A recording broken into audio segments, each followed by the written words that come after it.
E a cópia que a gente assistiu está no acervo do MIS, né, o Museu da Imagem e do Som aqui de Ribeirão Preto.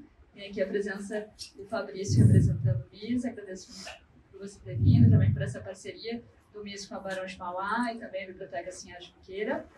Na nossa mesa de debatedores, bom, eu sou a professora Belisa Figueiró, né, da Barão de Mauá. Temos a professora Milena Silveira Pereira, o Felipe Filipim e o Gabriel Zanon, né? Então, vou pedir que eles se apresentem também. Milena, por favor. Agora está funcionando. Olá, boa tarde a todos, boa tarde pessoal. É um prazer estar aqui para conversar sobre esse documentário, né, que ao mesmo tempo é tão forte e tão sensível, né?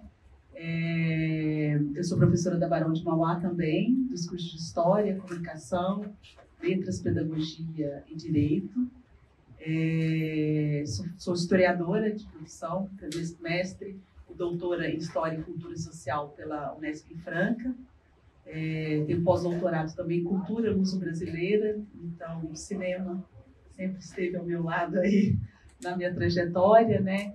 E será um prazer conversar com vocês aqui sobre, eu vou falar um pouco mais desse contexto histórico e político, né? Que fez surgir o filme, que fez ele ser recolhido, que fez ele ser refeito, né? Então eu vou conversar um pouco mais sobre esses assuntos.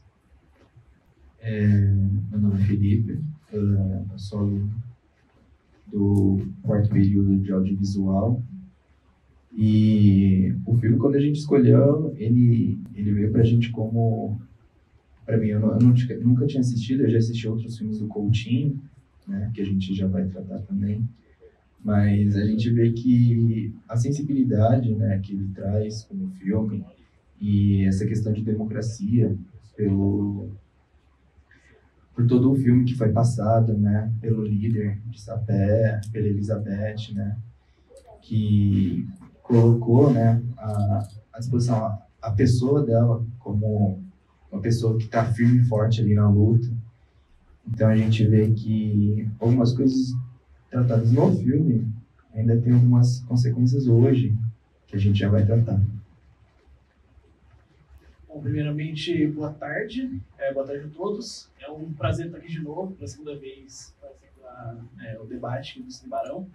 E dessa vez com um filme bem marcante aí, em uma época bem decisiva pra gente, né? Bom deixar isso bem claro, porque é um filme que fala um pouco sobre isso, governos bem pesados, governos que, bom, enfim, não vou entrar muito nisso agora, mas são governos um pouco mais polêmicos, e 64 foi muito isso, né? E discutir esse filme esse ano, a uma semana das eleições, é uma coisa bem marcante.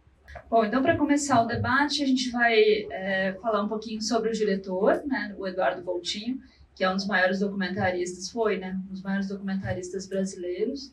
E a gente queria, eu e Milena, que vocês contassem um pouquinho sobre a trajetória do Eduardo Coutinho, como que ele começou e como que surgiu, né, esse filme.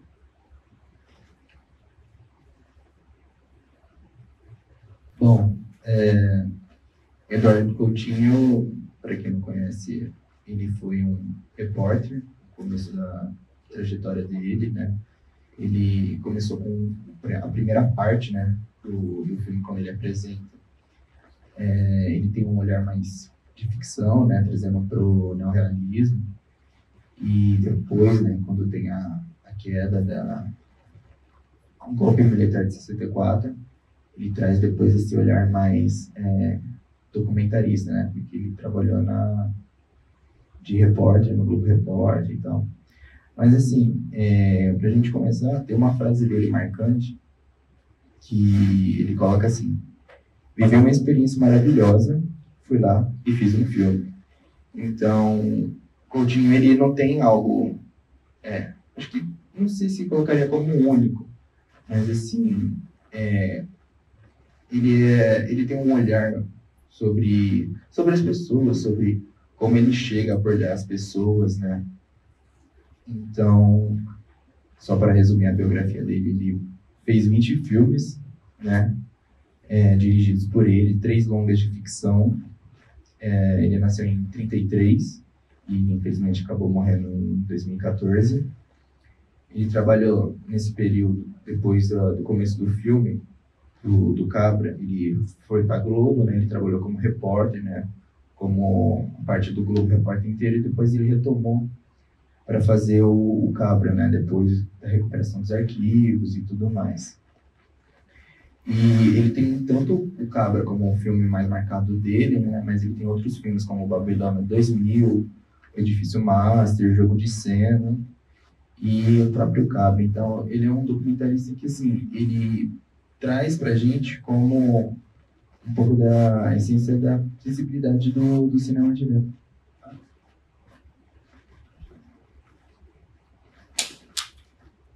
Desculpa, gente.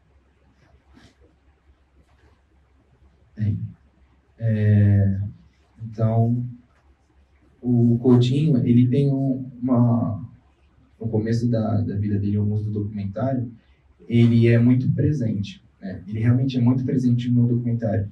Não como um personagem, mas como alguém que quer trazer uma sensibilidade junto com o espectador. E ele é muito marcante, né? É um dos diretores, assim, de documentário que eu gosto, especialmente, né? Então, ele foi um grande percussor, assim como outros no documentário. Eu acho que o Coutinho, antes de ser um cineasta, um documentarista, é o que o Felipe falou. Ele achou uma história interessante, ele foi lá e fez um filme, né? Eu acho que antes dele ser tudo isso, ele é um brasileiro com vontade de denunciar e de mostrar o que ele quer. Tem até uma frase que ele diz, tipo, que os filmes dele, que eu achei muito interessante, que meus documentários são falados em brasileiro, nem em português ele fala desse jeito, que mostra que a cultura dele aqui no Brasil é diversa. Ele passa por diversos lugares, os filmes dele abordam várias culturas, não só... todas as regiões do Brasil ele aborda. E isso eu achei bem interessante. É uma coisa que a gente vê pouco, acho que hoje em dia, não sei, posso estar enganado, mas é uma coisa que faz tempo que eu não vejo um cineasta que faz isso, que aborda vários temas e de uma maneira tão ampla e tão bem tratada. E uma coisa bem interessante do Coutinho, nesse filme, agora a gente cada vez mais entrando nessa obra, é que foi feito em 2 momentos, né? A gente tem um primeiro filme, né, que foi rodado em 64, após a morte, né, do João Pedro Teixeira, em 62. E ele tem, na verdade, ele vai atrás desse neorrealismo que o Felipe começou a falar, mas também de uma escola de documentário muito próxima à escola americana, que é do cinema direto, né? Quando enfim, o material de filmagem acaba sendo roubado, né, literalmente, pelo exército, enfim, naquela época, e ele depois retoma, né, essas filmagens em 81, já é outra escola. Ele já começa a ser participante do filme, ele já começa a falar como personagem, ele aparece na frente das câmeras, aparece atrás, a voz dele narrando tudo como foi naquela época, depois ele volta para contar. Já está muito mais ligado ao cinema documentário inspirado no cinema verdade, né, o Vérité da França. Então, ele absorve muito dessas 2 escolas, né, nesses 2 filmes. Então, acho que a gente podia começar falando um pouquinho agora dos filmes, como foi filmado em 64, né? Acho que a Milena também pode começar a dar uma base histórica aí para contar da fase inicial, e depois vocês comentam um pouquinho das primeiras filmagens até a gente chegar no 84. Só antes de passar para a Milena, eu queria pôr um ponto aqui que a Beleza falou agora, que ele, querendo ou não, ele vira um personagem do filme porque ele passou aquela situação, né, em 64 e tudo mais, e ele se encaixa ali, e eu acho que foi uma sacada bem legal dele. Só queria comentar isso. Bom, sobre o contexto histórico, é interessante pensar, a partir da fala do Zanon, que ele é um diretor diferente, né? E ele é diferente também porque ele fez parte do CPC, né? E a proposta, não sei se vocês conhecem, o Centro Popular Cultural, que ele foi criado em 1961, no Rio de Janeiro, dentro da UNE, né, a União dos Estudantes. E o propósito principal, o objetivo desse CPC era justamente defender a ideia de que o artista ele precisa ser engajado, o artista precisa ser militante. Essa é a ideia principal divulgada no CPC. Grandes nomes da cultura tiveram presentes, né? Tanto no teatro, cinema, na música. Eles foram membros do CPC. E o Coutinho ali, então, surgiu em 61, o CPC. Em 62, começa um projeto do CPC de realizar umas filmagens mostrando movimentos sociais pelo Brasil. E eles vão para o Nordeste, para o Norte, fazer essas filmagens, né? E é justamente nesse momento que se dá a morte do... Então, assim, um filme, querendo ou não, né, não sei se a gente não pode determinar isso, mas acaba sendo o fato da morte, o filme pode ter surgido naquele momento ali da morte, né? Claro que eles estavam falando dos movimentos das ligas camponesas, né? E as ligas camponesas também é um movimento que surgiu em 54, em 58 é surgida a Liga Camponesa de Sapé, que o Teixeira, né, o principal ali, que eu não sei, ao longo do documentário não dá para a gente falar personagem principal, né? Que ali naquela história de luto e luto, né, se misturam vários atores principais. Eu acho que ali a Elizabeth ela acaba sendo um elo entre os dois tempos, né? Mas a Liga ela tem um papel significativo, que vai ser a primeira luta, o primeiro movimento popular de camponeses no Brasil, que tem uma luta direta, não é, nesse momento. E, inclusive, só uma curiosidade, o MST, né, o Movimento Sem Terras, ele surge, as raízes deles, as raízes estão nessas ligas camponesas, então elas tiveram um papel significativo. E o CPC ele saiu do Rio de Janeiro e foi para o Norte e Nordeste filmar esses movimentos sociais, né? E que encontra com o fato do assassinato do João Pedro Teixeira, né? E isso mostra um pouco esse conceito. Então, e também, dentro disso, do CPC, é importante destacar um dos motivos aqui que eu imagino, eu como historiadora, eu fico curiosa assim, para por que isso aconteceu, tentando entender, né, dar algumas respostas, né? E a UNE, quando teve, em 64, né, que teve o golpe militar, uma das primeiras ações foi atacar a UNE, atacar a sede da UNE, destruir, colocar fogo na UNE, né? E o CPC era da UNE. Então, será que as filmagens, e aí eu levanto essa questão aqui, será que essa perseguição em relação à produção de CPC de filme está ligado justamente a essa ideia da UNE? A ditadura militar focou muito, né, nos movimentos estudantis, e o CPC veio ali de dentro, né, movimento estudantil, artístico, né? Então, isso é importante, vem a ideia como termina o filme, né, da democracia sem liberdade, né? E aí a gente pode abrir um monte de discussões aqui. Mas vou falando aqui eu vou passar a palavra, mas antes eu só queria falar um pouco... Não, mas depois eu continuo falando um pouco mais da história, mas eu queria frisar essa importância do CPC. E esse foi o primeiro longa-metragem realizado pelo CPC. E o projeto do CPC era um projeto de financiamento próprio, tá? E eles mesmos, com o dinheiro deles, financiavam as filmagens e as produções. Só queria complementar também uma coisinha, que a Milena falou um pouco sobre a morte do João, ser meio que um pontapé inicial para o começo da obra. E é muito interessante porque eu notei que, em várias vezes durante o documentário, o Coutinho ele dá ênfase no local da morte. Ele fala, por exemplo, a 500 metros havia a escola que a filha da Elizabeth dava aula, a 35 quilômetros da morte, enfim. E isso é muito recorrente no filme. E é uma tática, eu acho, né? Pode me corrigir se eu estiver errado, mas de governos mais ditatoriais, assim, de acabar com cultura, com educação. E é algo que aconteceu nessa época, né? Acabar com o CPC seria um ótimo começo para eles e meio que deu certo infelizmente... Exatamente, ideia de censura.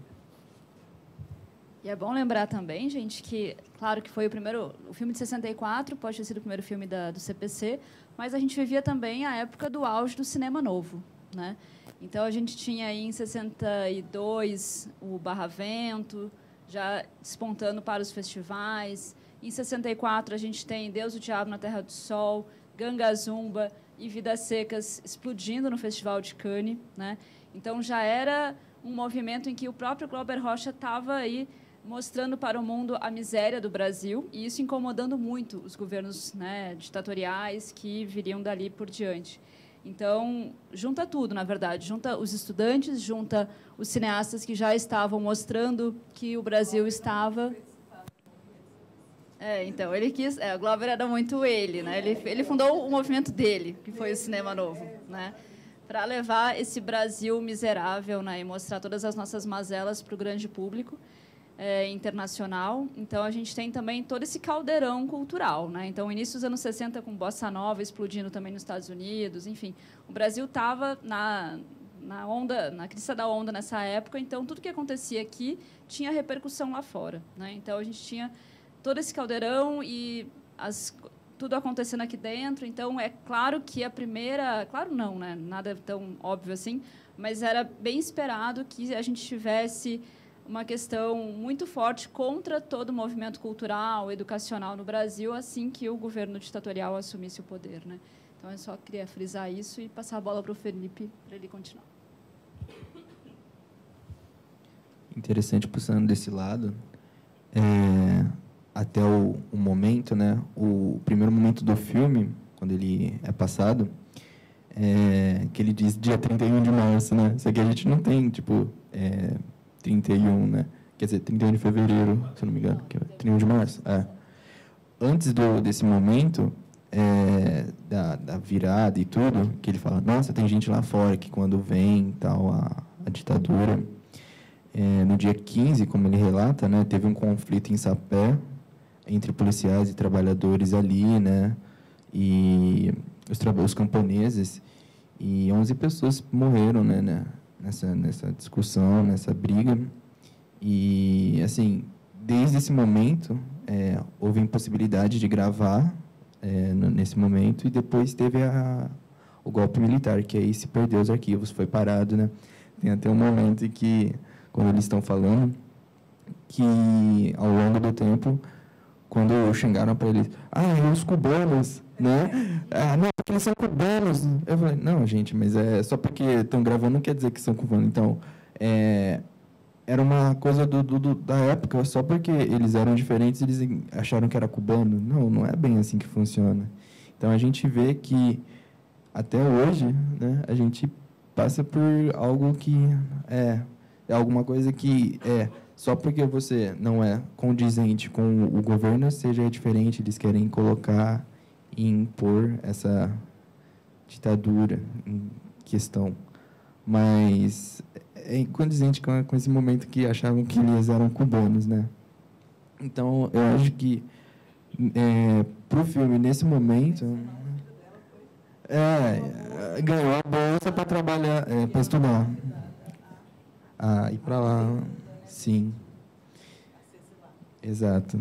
Então, para você ver como a situação daquela época, né, de 60, e depois quando tem depois a retomada para 80, essas situações, elas não mudam tanto, né? Elas continuam meio mascaradas assim, mas os problemas da época se refletem depois um pouco para 80, e que às vezes refletem para o contemporâneo de hoje em algumas situações. Eu gostaria de complementar também do CPC, só falando que, não sei se vocês notaram, não notaram não, porque também não dá para reconhecer a voz de narradores, né? Mas no início da narração, que era da gravação da época do CPC, quem narra é o Ferreira Goulart. E o Ferreira Goulart era presidente da UNE nesse momento, né? E ele escreveu, neste ano de 62, logo após esse início da gravação, ele escreveu um cordel que chamava João Boa Morte, um cabra marcado para morrer. Então, o nome do filme, muito provavelmente, tenha vindo desse cordel, né? Que narra um pouco a história do João Pedro Teixeira, né? Da morte dele. Só uma curiosidade aqui. Inclusive, tem algumas biógrafas da Elizabeth Teixeira que fazem uma comparação e dizem que ela é uma mulher marcada para viver, né? porque ela ainda é viva, ela tem 97 anos hoje, né? Coincidência ou não, Elizabeths vivem muito, né? Tivemos quase da mesma idade, né? Superou um pouco a Elizabeth, viveu mais, né? Ainda consegue, ela não atua mais politicamente, ela tinha uma força política até pouco tempo, até antes da pandemia, ela participava de eventos, ela só deixou de participar porque com a pandemia e ela se isolou, e também com 97 anos, né, a família diz, né, que ela foi se esquecendo um pouco, que ela está... a idade pesou agora aos 97, né? Mas ela foi atuante até então. Então ela é tida como a primeira mulher líder de um movimento popular, né? Um movimento camponês no Brasil. Então ela é um marco. Mesmo o João Pedro Teixeira também, né? Depois ele vai ser condecorado como herói nacional em 2018. Ele está lá no panteão dos grandes nomes do Brasil, então ele teve um reconhecimento, né? Isso é importante também. E entrando um pouquinho mais no filme, meninos, como que a gente pode fazer uma análise fílmica aí desse filme realizado no comecinho dos anos 80, olhando para esse filme de 64? Como que vocês analisam isso? A gente pode ver, por exemplo, que todas as filmagens de 84, né, o lançamento foi em 84, mas ele foi filmado entre 81, 82 e 83. Aparece em cor já, então a gente tem uma diferença grande de som, diferença grande de cor, a gente tem uma narrativa, né, como a gente estava começando a falar, diferente, em que toda a equipe vira personagem. Como que eles olham para aquele filme de 64 no início dos anos 80 e como que vocês olham para esse filme hoje? Bom, a obra começou como um filme de ficção, né, no caso, mas é engraçado que o objetivo se manteve até 84, que é espalhar essa história do João Pedro, né? João Pedro Teixeira, espalhar essa história dele para todo o Brasil e para todo mundo, né? Querendo ou não, foi para vários festivais o filme, se não me engano, ganhou Berlim, Gramado, enfim, rodou o mundo em festivais. E uma coisa que eu acho que é muito importante nesse filme, que apesar dele ter começado como ficção e partido para um documentário depois, por coincidência, né, nem foi um objetivo, né, depois acabou virando, né, um objetivo, depois que achou as cópias e tudo mais, é o papel social dele.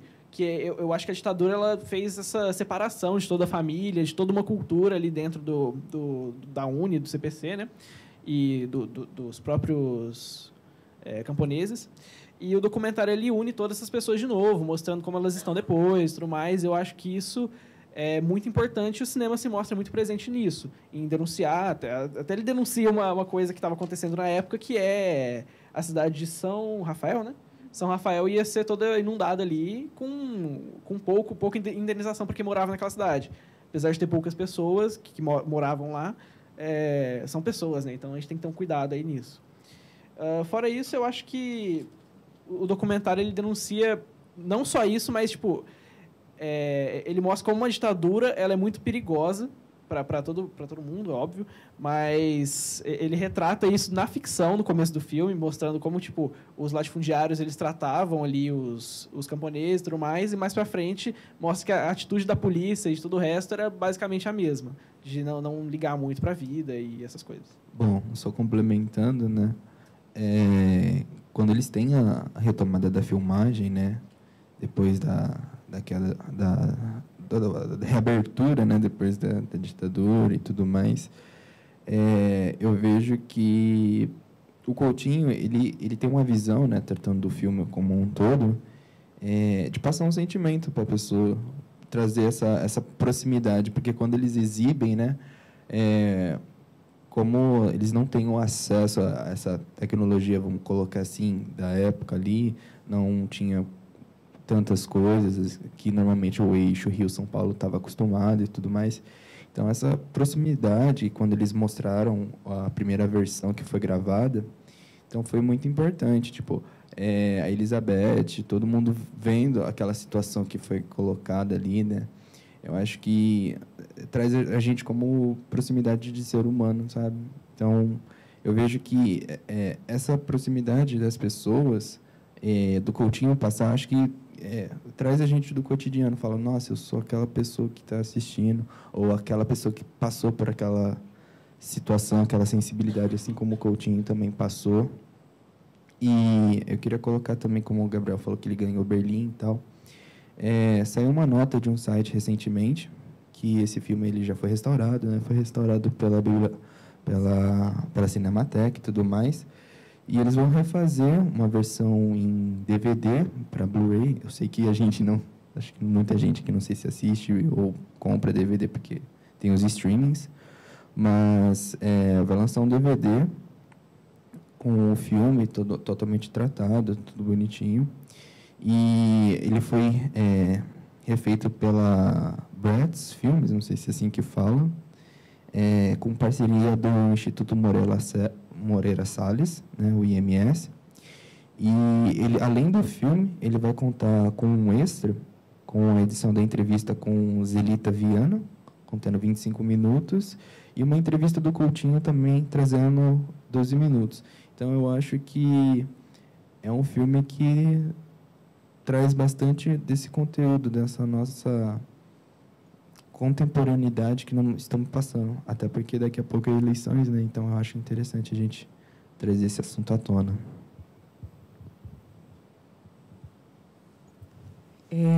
Sim, eu acho que é muito atual no sentido dos limites, dos controles, né? Então, essa ideia é interessante pensar também. Mas eu queria perguntar aqui para vocês uma ideia, né, que o Coutinho, como o Zanon bem mencionou, ele parte da ideia de que ele quer falar da pessoa comum, não é? Então, ele pega ali, até então, João Pedro Teixeira e Elizabeth Teixeira eram pessoas comuns que estavam numa luta, não é? E depois, essas pessoas, a partir do século XXI, agora, nosso, não passaram 70 anos, né, mais um pouco, elas são reconhecidas, inclusive, pelo Estado, né, que se tornaram, ele, um herói nacional, ela já recebeu vários prêmios também da atuação política, não só questão feminina, principalmente, né, da luta feminina. E aí eu queria saber qual que vocês acham um pouco do papel do que o documentário teve para a história dessas lutas e dessas pessoas, e o papel que o Coutinho tem nisso, né? Porque, como vocês bem mencionaram, esse filme, né, a partir da reprodução dele de 81, você tem os reencontros também, né? Então, a reprodução gera esses reencontros. E o que esses reencontros... E do próprio Coutinho, né? Que o Coutinho ali, ele é um personagem também. Então, é muito mais próximo, né? Se começa distante o filme, o narrador, como você técnico fala, o narrador over, né? Que é o narrador over, que é o Ferreira Goulart, e depois entra o Coutinho ali. Eu queria que vocês falassem um pouco sobre isso.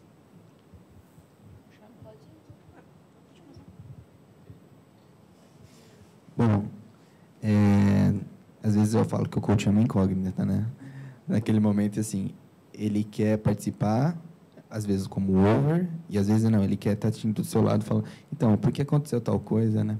E interessante, em um momento em que ele mesmo está gravando, ali com toda a equipe, está entrevistando, e está acontecendo uns ruídos ali no fundo, ali no cotidiano. Ele fala, olha, está atrapalhando a gravação, você pode refazer aqui?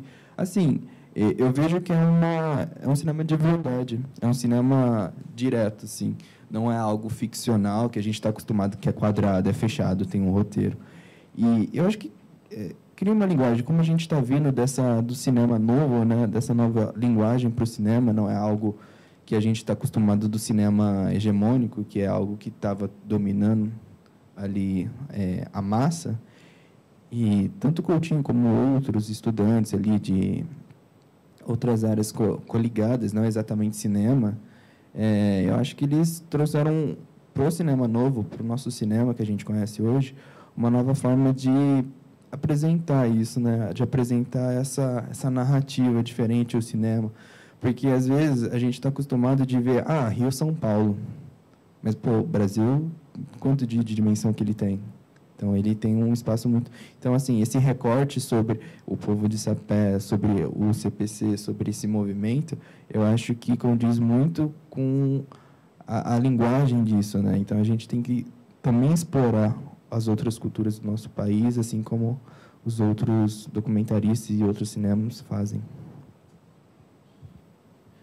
Voltando um pouco no que a Milena tinha falado, no papel do cinema, do documentário, em denunciar, em mostrar a verdade e tudo mais, eu acho que o cinema, a arte no geral, já tem esse papel de denunciar, de fazer uma crítica, infinitos papéis da arte, né? Mas eu acho que esses dois, nas questões sociais, acho que são os mais fortes. Várias vezes a gente vê, tipo, documentário, essas coisas que expõem umas coisas que ninguém sabia e por conta do documentário começaram a surgir investigações e outras muitas coisas. Então, acho que esse é o principal papel da arte em si. E é bom deixar... A gente estava falando sobre o filme um pouquinho. Uma arte mais geral, assim, que evidencia e denuncia muita coisa. A gente estava falando um pouquinho sobre o filme e é interessante porque membros da equipe do filme foram até presos por ficarem ali na Galileia e foram levados pelos militares junto com os filmes e tudo mais. Eles queriam ficar lá e acabou não dando certo. Coutinho conseguiu escapar porque ele se escondeu junto com a Elizabeth, né? Eles se esconderam no meio do mato, assim. E é isso.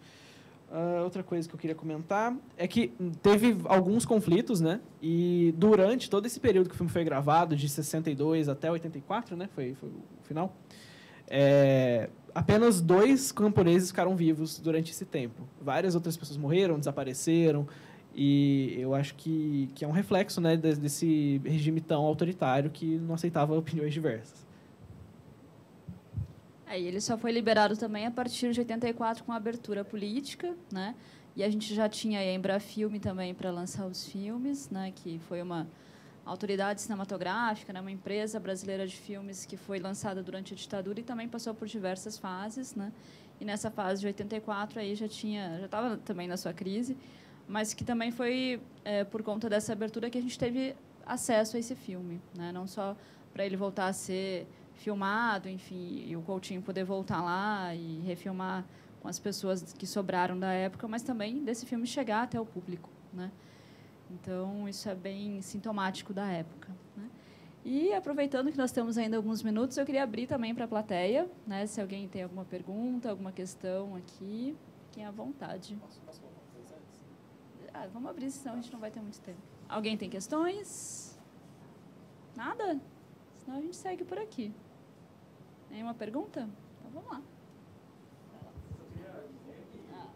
Pega o microfone, por favor, porque a gente está gravando. Boa tarde para todo mundo. Eu só queria dizer, registrar que eu fiquei sabendo do evento há um mês, não sei, uma coisa assim, um pouco menos, e coloquei no meu calendário para despertar, e chegou o dia, ontem, né, me avisou. Falei, caramba, tem que ir, né? Mesmo passando aí por uma semana febril e tal, e quase que eu não vim hoje, mas falei, não, nunca tem, né, uma exibição do Coutinho e um debate, então queria registrar aqui meus parabéns e espero que vocês pensem em outros autores brasileiros aí tão companheiros dele, né, tão importantes quanto ele, e queria registrar isso aí, ficar feliz mesmo com a escolha do filme, a escolha do diretor, essa possibilidade de você, num sábado à tarde, vir aqui e se desprender um pouco desse... acredito que não tenha sido uma coincidência, né, o filme na véspera da nossa eleição. Eu acho que, no primeiro momento, a gente sugado por esse viés, né, e você fica preso, que é justo, né, a gente está passando por isso, a gente vai passar por um momento decisivo, mas eu queria que vocês debatessem mais, se é possível pela hora, pela forma de fazer. A gente sabe do contexto político todo, né, já é de conhecimento público, mas eu queria que vocês, se pudessem, a gente discutir um pouco sobre a forma de fazer. sabe, um olhar metalinguístico, porque acho que ali, naquele momento, o Eduardo Coutinho estava inaugurando também o seu próprio estilo que viria a ser consagrado, né? E ele fica conhecido como talvez o principal documentarista brasileiro da contemporaneidade, né? Então, mas ali a gente percebe que ele tem que entrar na cena, não é propriamente uma escolha dele, mas depois, ao longo da carreira dele, a gente percebe que existe até uma postura dele, né? Um planejamento para que ele apareça, porque ele realmente se encontrou nessa maneira de fazer, né? Eu acho interessante também a parte do filme que pergunta para ele se é Globo, se é TVE, e ele fala, não, é cinema. Mas, né, o que é cinema, né? E ele fala, não, é reportagem, mas é cinema. E, assim, eu entendo o que ele fala ali, entendeu? Eu acho que eu gostaria de saber um pouco, eu queria que vocês falassem um pouquinho mais sobre esse olhar metalinguístico, né? Porque, querendo ou não, quem faz documentário sabe que você invariavelmente acaba caindo sempre nessa questão de como você vai resolver aquele problema que você tem na mão, que o documentário sempre é um problema, né? Nunca é uma solução. Então, eu vim bastante interessado em saber sobre isso, assim, sobre esse debate da questão do modo de fazer. Precisamos do microfone.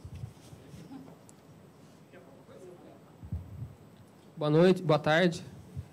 Você falou que um outro cineasta que se parece é o Kleber Mendonça Filho, do Bacurau, que fez lá o Edifício Aquários, e o Bacurau, que é vencedor do Carburador de Prata do Choque de Cultura, de melhor pior filme de 2019. Eu estava no primeiro ano de faculdade, eu estava indo ver o Rambo do Stallone, e meu professor, meu coordenador do curso, escreveu o nome do Bacurau na lousa, e eu desisti de ver o Rambo para ver o Bacurau, e achei o Bacurau muito melhor que o Rambo, porque a violência do Bacurau é muito mais interessante que a violência do Rambo, que já é batido. Nunca tinha visto nada do Coutinho, é a primeira vez. Eu estou chocado, eu vou sair daqui outra pessoa. Nunca imaginei que esse filme... Eu conheço esse filme de nome, de cartaz, de ver em listas dos melhores filmes brasileiros dos anos 80. Gostei bastante. E queria perguntar para você, que falou dos cineastas, se você conhece algum outro documentarista, algum outro cineasta que se assemelhe ao Eduardo Coutinho como brasileiro, sim. Ou francês também, como você falou, porque eu também gosto da Nouvelle Vague. Tem o Jean Rouge, por exemplo. Deixa eu pegar. A Belisa É isso, obrigado. Bom, a pesquisa da Belisa, só para deixar bem claro aqui, é filmes brasileiros em Cannes, né, em festivais assim. Então, eu acho que ela já foi para Cannes algumas vezes e para França. Ela vai falar muito melhor para você sobre isso, sobre o Jean Rouge e alguns outros. Primeiramente, eu queria responder. Qual que é o seu nome? Desculpa. Qual? Osami. Eu queria responder primeiro o Osami ali e falar que o documentário, eu acho que a linguagem dele é essa, é uma linguagem viva, que sempre se movimenta ali. Não dá para você fazer um roteiro e seguir exatamente aquilo lá. Sempre vai surgir alguma outra evidência, alguma outra coisa que vai alimentar o seu documentário mais do que o que estava no roteiro. E eu acho isso muito interessante. É uma linguagem que só o documentário, eu acho que ele consegue trazer. Obviamente, na ficção também dá para você improvisar ou arrumar alguma coisa assim do nada, mas o documentário, por ser essa coisa muito mais verdade, por ser essa coisa que não se importa tanto em fazer algo para entreter o público em si, mas mais para mostrar mesmo e ser uma coisa mais verdade, eu acho que o documentário é essa única linguagem que consegue fazer isso de uma forma mais autoral e uma forma mais concreta. E só respondendo também você com relação às outras edições, essa já é a 5ª edição que a gente teve do Cine Barão. A nossa primeira edição foi com Barra Vento, em outubro do ano passado. Depois, em novembro, nós tivemos o Cangaceiro, do Lima Barreto, um filme de 53. Em abril, a gente exibiu Macunaíma, do Joaquim Pedro de Andrade, de 69. E, em maio, a gente discutiu O Bandido da Luz Vermelha, do Sganzerla. todos os debates, vale para todo mundo, estão disponíveis no nosso canal do YouTube, né? Então, você pode procurar audiovisual, Centro Universitário Barão de Mauá, você encontra fácil. Tudo que a gente já discutiu sobre esses filmes, né? Estão todos lá na íntegra. No nosso Instagram também, que é o Comunicação Barão de Mauá, vocês encontram imagens, fotos, alguns drops também das sessões anteriores. E já aproveito também para fazer o convite da próxima sessão, que é daqui a 15 dias. A gente vai exibir Terra Estrangeira, do Walter Salles e da Daniela Thomas, né? O nosso tema vai ser Cinema e Exílio Brasileiros em Portugal, né? Pegando essa onda aí que tem muita gente viajando para lá, né? Imigrando, literalmente. A gente vai discutir um filme um pouco mais recente, que é de 95, que é o Terra Estrangeira. Vai ser o filme mais recente aí que a gente vai discutir, porque todos os filmes que a gente discute aqui são do acervo do MIS, né? São DVDs da coleção da Programadora Brasil, né, que foram todos restaurados pela Cinemateca Brasileira e estão disponíveis no acervo do MIS, aqui de Ribeirão. Tem no Globoplay também? Oi? Sim, também tem no Globoplay. Exato. Então, mas só para situar aí de onde que a gente vem, para onde que a gente vai, que o Cine Barão já é um projeto que está dando certo, né? Eu acredito que sim, já faz um ano que a gente está por aqui. 2 vezes por semestre a gente vem discutir filmes com os alunos da Barão de Mauá. Certo. Oi? Sugerir? Pode, claro. Tem que ser baseado no acervo do MIS. A gente precisa do acervo do MIS. E também, respondendo a sua pergunta sobre outros documentaristas, na verdade, assim, o Coutinho, ele como você falou, ele tem esse estilo muito próprio, né? E ele mesmo já é uma filmografia muito interessante para a gente ver. Antes do Cabra Marcado, inclusive, teve o Teodorico, né, o Imperador do Sertão, que foi antes desse, que ele já traz também essa parte dele, de ser um personagem, né? Ele já estava testando isso, então o Cabra ele vem depois, né? O Teodorico é da década de 70, se não me engano, de 78, e ele testava muito isso também no próprio Globo Repórter, né? Que na época era dirigido pelo Paulo Gil Soares, que é um documentarista, fez documentários sobre o cangaço, né, há muito tempo atrás. Então, ele já testava um pouco isso na própria televisão, o que é muito interessante. Ele traz a linguagem que ele fazia no Globo Repórter para o cinema, e aí sim, né, vai fazer Jogo de Cena, Últimas Conversas, que é um filme póstumo, também traz muitas coisas dele nesse sentido. Mas outros diretores, recomendo muito Jean Rouch e Edgar Morin, Crônica de um Verão, que foi bem também inspirador para o próprio Coutinho. E, pensando mais recentemente, a gente pode falar até em Petra Costa, né, com Democracia em Vertigem, porque ela se coloca muito como personagem, né? E só que, ideologicamente, ela é totalmente diferente do Coutinho, que se coloca, mas mais sublimarmente, mais as entrelinhas, ela já é escancarada, enfim. Então, mas ela bebe muito na fonte dele também, então é uma referência sempre interessante, se a gente for pensar no documentário recente. Respondendo a pergunta do amigo, vou fazer uma colocação, não sei se pode por causa do tempo, mas já encerrando, tem um historiador, não sei se eu posso chamar assim, o Fernão Ramos. Fernão Ramos é um historiador sobre documentário, tem um livro que é muito bom, indico. Ele fala, mas afinal, o que é documentário, né? Porque a gente está acostumado a colocar, tipo assim, documentário ele é um gênero, né? Mas o que realmente é um documentário? O que a gente pode chamar de documentário? É alguém que relata uma biografia ou algo incerto? Mas eu acho que esse quesito de linguagem, quando a gente coloca rótulos, eu acho que fica muito engessado, sabe? Então, eu acho que a gente, trazendo também para o cinema novo, eu acho que a gente não deve colocar, assim, é isso, sabe? Porque é algo que, ainda mais nessa narrativa, eu acho que a gente pode colocar que é algo muito natural. O que está acontecendo no momento, a câmera entrando, entra o Coutinho, não entra, entra o microfone. Então, eu acho que esse jogo orgânico, pode ser assim, uma câmera viva, né, algo imagem-câmera, eu acho que traz muito de um referencial que a pessoa acha que deve ser mostrado. Porque, como o Zanon falou, não é roteirizado, ele não é quadrado. Está acontecendo alguma coisa assim, a gente está gravando aqui, e em outro momento, sei lá, está acontecendo outra coisa. Então, essa dinâmica, eu acho que diz muito. E o Edgar Moura, né, que é o diretor de fotografia, também o câmera desse documentário, né, ele trata muito dessa organicidade, essa câmera orgânica que acontece no set, né? Então, eu acho que isso diz muito respeito ao filme em si. Não só nesse, mas também em Últimas Conversas, o Edifício Master. Eu acho que cada filme do Coutinho, por mais que ele tenha uma identificação, pô, esse filme é do Coutinho, eu acho que cada filme dele é diferente. Não é algo assim, é assim, assim, assim. Não, cada filme ele tem uma dinâmica diferente. É só isso mesmo. Não, só queria... sobre técnicas do cinema, eu deixo para vocês falarem, né? Eu venho aqui mais trazer sobre essa parte histórica, o Coutinho, o próprio filme, os movimentos que estão envolvidos historicamente. Você quer encerrar a sua parte? Suas considerações finais?